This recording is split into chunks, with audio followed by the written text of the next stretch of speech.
नमस्कार। आज फेरि पनि अर्को नयाँ भिडियोमा तपाईलाई स्वागत छ।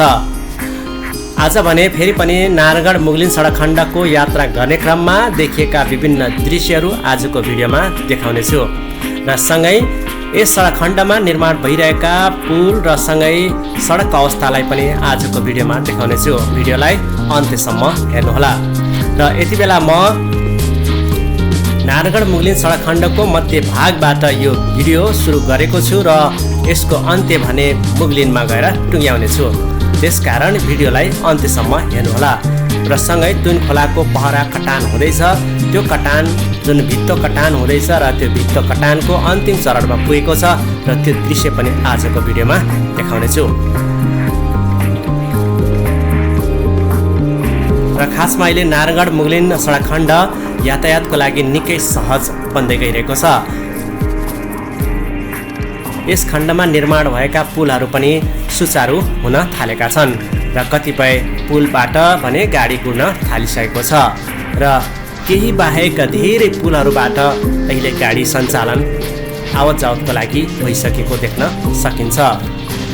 दैनिक 4 घण्टा गाडी रोकेर पुल निर्माणको लागि भित्तो काट्दै आएको नारायणगढ मुगलिन सडक खण्डमा अब पहरा कटानको काम अन्तिम चरणमा पुगेकोले आवत जावतको लागि सहज बनेको छ र पुल निर्माणको लागि भित्तो काट्नुपर्ने काम अन्तिम चरणमा पुगेकोले अबको कामको लागि सवारी रोक्नु नपर्ने भएको छ।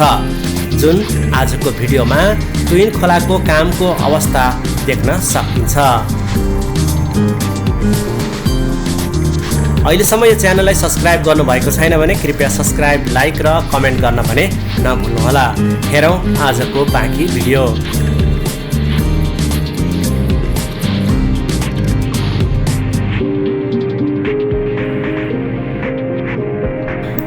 यस सडक खण्डमा सबैभन्दा जोखिम निर्माणको लागि तुइन खोलाको पुलको भित्तो कटान गर्ने क्रम रहेको थियो। जुन भित्तो कटानको लागि दैनिक 4 घण्टा सडक नै बन्द गरेर काम गर्दै आइरहेको अवस्था थियो। अब पुलको जगको काम अघि बढाउन मिल्ने भएकोले बाँकी ढिस्को भत्काउने काम भइरहेको छ। ढिस्को 60 मिटर हाराहारी अग्लो थियो। गत साल 25 मिटर तल झारिएको थियो भने बाँकी 35 मिटर यो वर्ष भत्काइएको हो। गत साल कडा चट्टान भएपछि विस्फोट गर्ने भन्दै काम रोकिएको थियो। विस्फोट गर्दा पुल समेत भत्कन सक्ने भएकोले पुल पुनः एक पटक भत्काउने प्रयास गरिएको हो।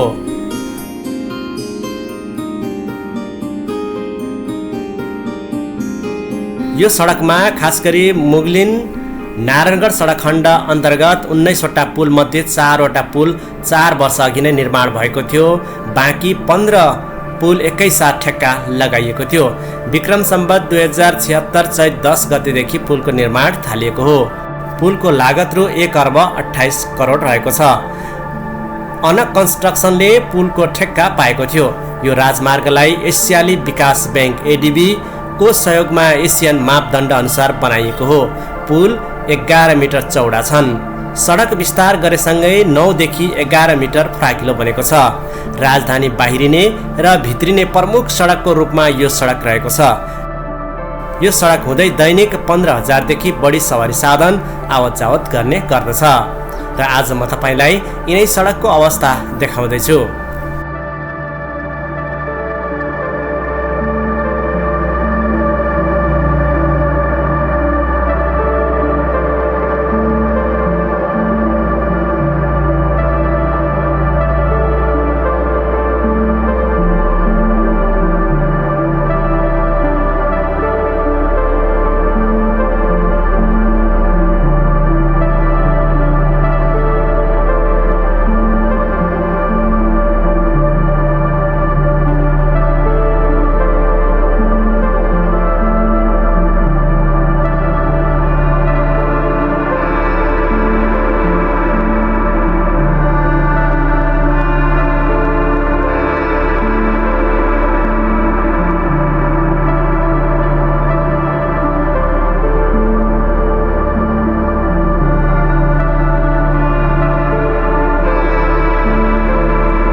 हस्त आज मुगलिन नारायणगढ सडक खण्ड अन्तर्गत देखिएका विभिन्न दृश्य देखाउँदै अन्त्यमा छु। भिडियो हेरिदिनु भयो तपाईँलाई धेरै धेरै धन्यवाद। अर्को भिडियोमा फेरि पनि भेट हुने नै छ। तबसम्मको लागि म बिदा हुन चाहन्छु। हस्त नमस्कार।